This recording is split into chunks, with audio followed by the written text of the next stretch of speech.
Hola, ¿qué tal? Buenas tardes. Una vez más, bienvenidos. En nombre de GBA, Consultoría y Capacitación, y de la contadora Ángeles Mandujano, quien es coordinadora de este programa, les doy la más cordial bienvenida a una emisión más del programa Los Mejores Fiscalistas de México.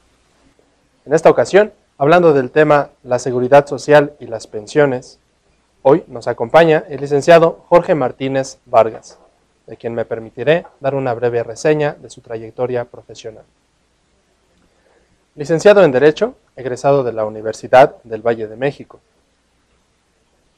Estudios de posgrado en la Auditoría Legal Empresarial y en Matemáticas Financieras.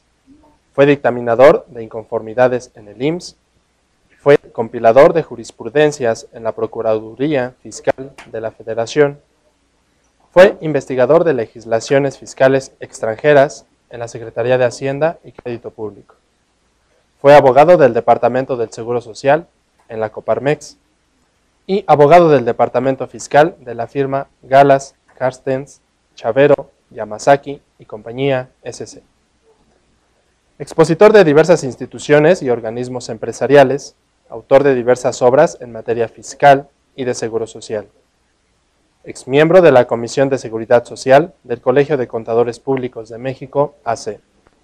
Exmiembro de la Comisión Nacional Representativa ante Organismos de Seguridad Social del Instituto Mexicano de Contadores Públicos, AC.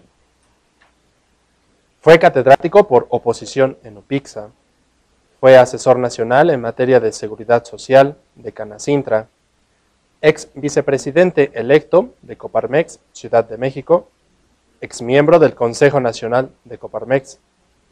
Fue catedrático de la Maestría de Derecho Fiscal de la Escuela Libre de Derecho de Puebla, AC. Fue catedrático de la Maestría de Derecho Fiscal en la Universidad del Noroeste de Sonora, AC. Fue catedrático de la División de Posgrado de la Universidad de Tlaxcala, sede Cuernavaca. Fue catedrático además de la División de Educación Continua de la Universidad del Valle de México. Expositor de la Universidad Autónoma de Chiapas, expositor de la Universidad Latinoamericana, fue catedrático de la Facultad de Contaduría y Administración de la UNAM en la División de Educación Continua. Fue catedrático de la Escuela Superior de Comercio y Administración del Instituto Politécnico Nacional, Unidad Tepepan. Expositor de la Universidad Simón Bolívar y director de la firma de abogados Martínez, Vargas y compañía. Los dejo en la conducción del programa del doctor Jorge Yáñez Rodríguez. Gracias. Amigos, muy buenas tardes, sean bienvenidos a esta nueva emisión de su programa Los Mejores Fiscalistas de México. Como siempre es un verdadero placer compartir este espacio cibernético con todos ustedes. En esta ocasión pues tenemos a un invitado muy especial, al licenciado Jorge Martínez Vargas, como ya hicieron favor de presentarnos. Jorge, muy buenas tardes, bienvenido seas. Gracias, muy amable, buenas tardes. Un expositor muy destacado y que además de todo pues me atrevo a decirte, Jorge, ya de casa, porque ya has estado varias oportunidades con nosotros y tenemos el privilegio de compartir también tus cursos, todo esto aquí en GBA. Bienvenido nuevamente y bueno, feliz año, ojalá te pinte todo lo mejor en este 2012. A todos igual. Muy bien, Jorge. Fíjense, amigos, que el título pues suena un poquito amplio, ¿verdad? Del seguro social y las pensiones, pero platicando un poquito antes de comenzar este programa para todos ustedes con nuestro expositor, comentábamos que vamos a empezar por abordar dos temas muy importantes.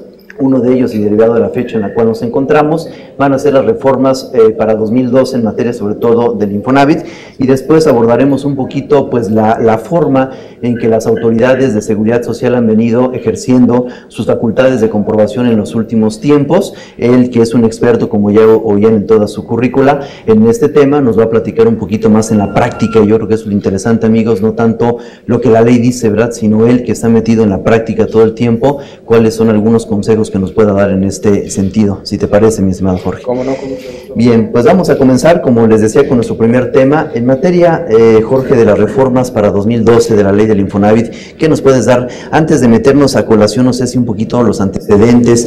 Fíjate que siempre Cuando nosotros como contadores, como abogados nos metemos al estudio de una reforma, nos surge ver la reforma en sí mismo, ¿no? Pero pocas veces vemos la exposición de motivos, las razones que tuvo la autoridad para hacer la reforma de que se trate. No sé qué nos puedas platicar al respecto. Claro, es muy abundante. Yo quisiera abrir con una frase muy interesante para mi gusto, no sé, espero que corresponda a la expectativa de ustedes. Por uno empieza el mundo y por uno termina. ¿A qué se refiere? Que nosotros somos responsables de todos y cada uno de nuestros actos, para bien o para mal. Luego entonces cualquier cosa que hagamos va a repercutir tarde que temprano en un sentido o en otro.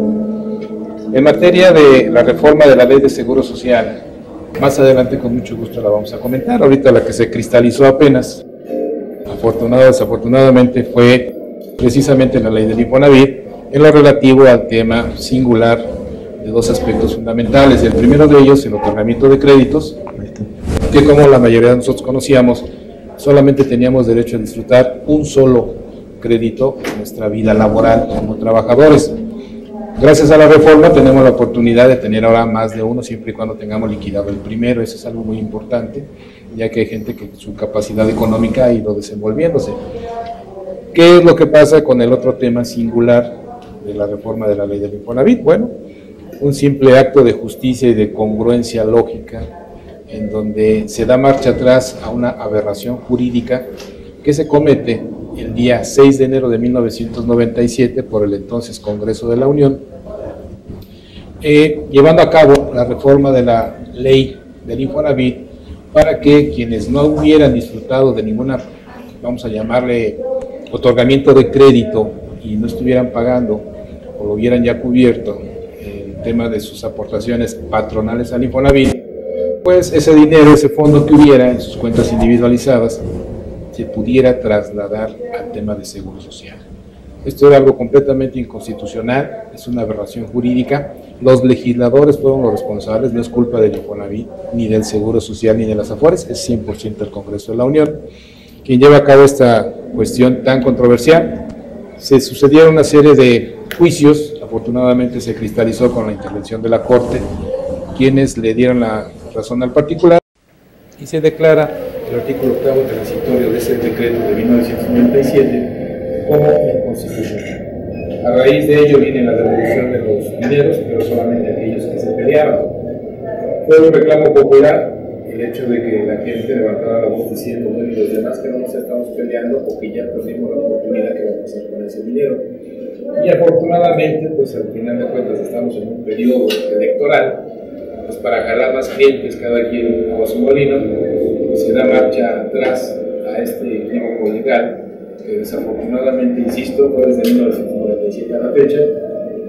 Ya se corrige esa eventualidad a partir del viernes pasado, la publicación fue del día 12 de enero y surte efectos a partir del 13.